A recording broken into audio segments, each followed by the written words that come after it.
అందరికీ నమస్కారం. Welcome to doctor Chowdary homeopathy. ఈ రోజుల్లో మనం ముఖ్యంగా ఆరోగ్యపరంగా చాలామంది జనంలో చూస్తూ ఉన్న డిసీజెస్, క్యాన్సర్, హార్ట్ డిసీజెస్. ప్రత్యేకంగా ఇవే ఎందుకు చూస్తున్నారు అని అంటే, వీటి మీదనే అవగాహన జనంలో ఎందుకు పెరుగుతుంది అని అంటే, ఇవి ప్రాణభయం ఉన్నవి, ప్రాణాల మీదకి తెచ్చే వ్యాధులు కాబట్టి వీటి గురించి అవగాహన పెరుగుతుంది. డాక్టర్స్ కూడా దీని గురించి ఎక్కువగా అవగాహన ఇస్తూ ఉన్నారు. కానీ మనం గమనించినట్టయితే కొన్ని వ్యాధులు, దట్టు దీర్ఘకాలిక వ్యాధుల్లో చాలామంది ఒక ఫైల్ పట్టుకొని డాక్టర్ దగ్గరికి తిరుగుతూనే ఉంటారు. మా దగ్గరికి వచ్చేటప్పటికి ఇంత సైజున ఫైల్ పట్టుకొని వస్తూ ఉంటారు. లేకపోతే రకరకాల హాస్పిటల్స్కి తిరిగి ఉన్న ఆ ఫైల్స్, ఆ కాగితాలు పట్టుకొని వస్తూ ఉంటారు.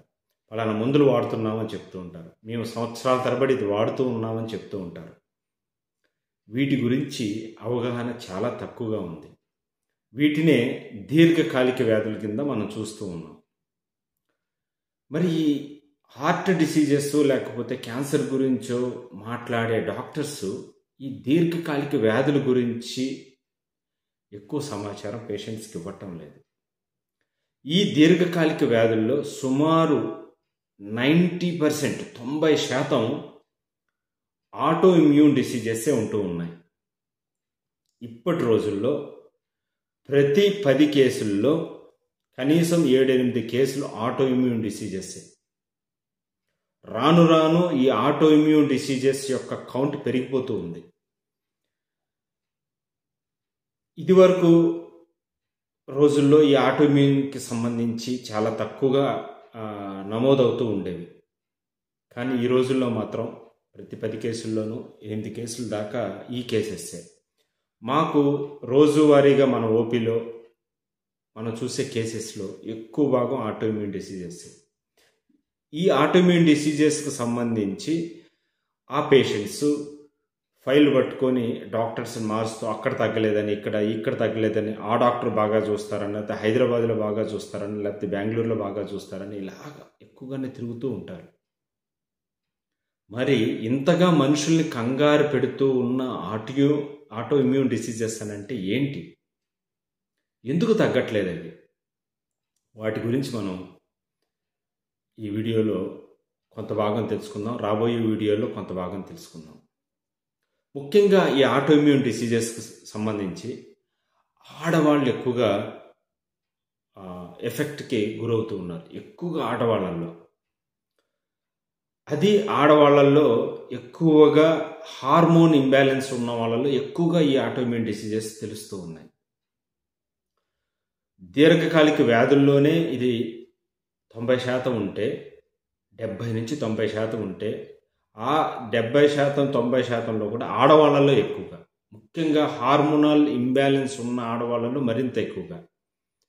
అసలు ఇంతగా వేధిస్తూ ఉన్న, ఎంతగా కొరకరాని కొయ్యగా ఉండే ఈ ఆటో ఇమ్యూన్ డిసీజెస్ అని అంటే ఏంటి అనేది మనం తెలుసుకుందాం. ఆటో ఇమ్యూన్ డిసీజెస్ అంటే అర్థం, మన రోగ నిరోధక శక్తి గురించి మనకు కొంత అవగాహన ఉంటుంది. మనం సామాన్యంగా మన రోగ నిరోధక వ్యవస్థ గురించి ఏం వింటూ ఉంటాం? ఒక వైరస్ మన శరీరంలోకి ప్రవేశించిన, లేదా బ్యాక్టీరియా ప్రవేశించిన, దాన్ని చంపటానికి మన రోగ నిరోధక వ్యవస్థ కొన్ని రకాల సెల్స్ని, WBC అని రక్త కణాలను ఉపయోగిస్తుంది. దాంతో మన రోగ నిరోధక శక్తి వ్యవస్థ ఆ బ్యాక్టీరియాని చంపేయటం, వైరస్ని చంపేయటం చేస్తూ ఉంటుంది. మనల్ని కాపాడాల్సిన మన రోగ నిరోధక వ్యవస్థ తనకు మతి చెలించి, తాను ఎవరి మీద దాడి చేస్తున్నానో తెలియకుండానే మన శరీరంలో ఉండే వ్యవస్థల మీదనే, అంటే మన శరీరంలో ఉండే అవయవాల మీదనే దాడి చేస్తే దాన్నే ఆటో ఇమ్యూన్ డిసీజెస్ అని అంటారు. మనకి రోజువారీగా కనిపించే చాలా రకాలైన వ్యాధులు ఆటో ఇమ్యూన్ డిసీజెస్. మన శరీరంలోని ఏ అవయవము ఈ ఆటో ఇమ్యూన్ డిసీజెస్కి లోన్ కాకుండా ఉండదు. ప్రతి అవయవం లోన్ అయ్యేది. మీకు కొన్ని ఎగ్జాంపుల్స్ ఆటో ఇమ్యూన్ డిసీజెస్కి సంబంధించిన కొన్ని ఎగ్జాంపుల్స్ మనం చూస్తే, ఒకవేళ మన రోగనిరోధక శక్తి మన శరీరంలో ఉండే చర్మాన్ని దాడి చేస్తుంది అని అనుకోండి, దాన్నే సోరియాసిస్ అని అంటాం. సోరియాసిస్ అనేది ఒక ఆటో ఇమ్యూన్ డిసీజ్. అది చాలామందికి ఈ విషయం తెలియదు. ఆ డెర్మటాలజిస్టులు మారుస్తూ వెళ్తూ ఉంటారు, పలానా వాళ్ళు బాగు చేస్తారు అని అంటే అక్కడ కొన్ని రోజులు వాడతారు, అక్కడ తగ్గలేదని ఇంకో రోజు. కానీ ఇది ఎందుకు తగ్గట్లేదు, దీనికి కారణం ఏంటి, మనం సవివరంగా మనం రాబోయే వీడియోల్లో దీని గురించి బాగా తెలుసుకుందాం. అలానే జుట్టు ఒక్కోసారి పేను కొరుకుడు వ్యాధి అని మనకి చెప్తూ ఉంటారు. పేను కొరుకుడు వ్యాధి అని ఇలా ప్యాచెస్ పడిపోతూ ఉంటాయి. ఈ పేను కొరుకుడు వ్యాధిని అలోపేషియా ఏరియేటా అని అంటారు. ఇది కూడా ఆటో ఇమ్యూన్ డిసీజే, కానీ తెలియదు. అక్కడ జుట్టు రాలేదని పలానా స్కిన్ డాక్టర్ దగ్గరికి వెళ్ళటము, షాంపూలు మార్చటము, అదో ఇదో ఏదో ఒకటి చేసేసి రకరకాల డాక్టర్స్ని మార్చేస్తూ ఉంటారు, డిప్రెషన్కి గురవుతూ ఉంటారు. సహజంగా చర్మం మీద వచ్చే దద్దుర్లు ఎగ్జిమా అంటాం. ఈ ఎగ్జిమా కూడా ఆటో ఇమ్యూన్ డిసీజే. ఇది కూడా ఒక్క పట్టాన ఎప్పుడు తగ్గదు, డాక్టర్స్ని మారుస్తూనే ఉంటారు.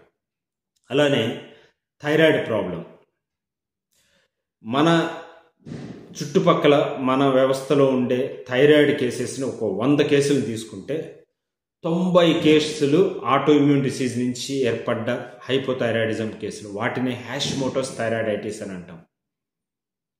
ఇలా ప్రతి చోట ఆటో ఇమ్యూనిటీ అనేది ఎక్కువైపోయింది. అలానే టైప్ 1 డయాబెటీస్ ఎంతసేపటికి ఆ డయాబెటీస్ కంట్రోల్లోకి రాదు, ఇన్సులిన్ పొడుచుకోవాల్సి వస్తూ ఉంటుంది. అయితే అది కూడా ఆటో ఇమ్యూన్ డిసీజెస్కి. ఏం జరుగుతుంది దాంట్లో, మన రోగనిరోధక శక్తి వెళ్ళి ఆ ప్యాంక్రియాస్ గ్లాండ్స్ని ఇంజురీ చేస్తుంది, మొత్తం స్పాయిల్ చేసేస్తుంది, చంపేస్తుంది. ఇంకా చెప్పాలంటే చంపేస్తుంది. ఇక ఆ డయాబెటీస్ కంట్రోల్లోకి రాదు, వాళ్ళు ఇన్సులిన్ చేసుకోవాల్సి వస్తుంది. ఇది ఒక పద్ధతి. అలానే విటిలిగో, బొల్లి మచ్చలు, ఇది కూడా ఆటో ఇమ్యూన్ డిసీజెస్.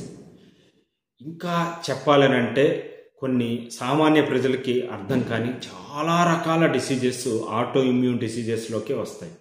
ఈ ఆటో ఇమ్యూన్ డిసీజెస్ని ఒక పట్టాన తెగవు కాబట్టి డాక్టర్స్ మారుస్తూ వెళ్తూ ఉంటారు.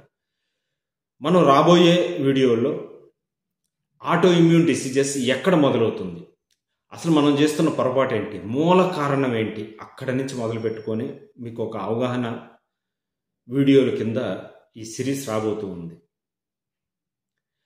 ఆటో ఇమ్యూన్ డిసీజెస్ని నెగ్లెక్ట్ చేయకండి.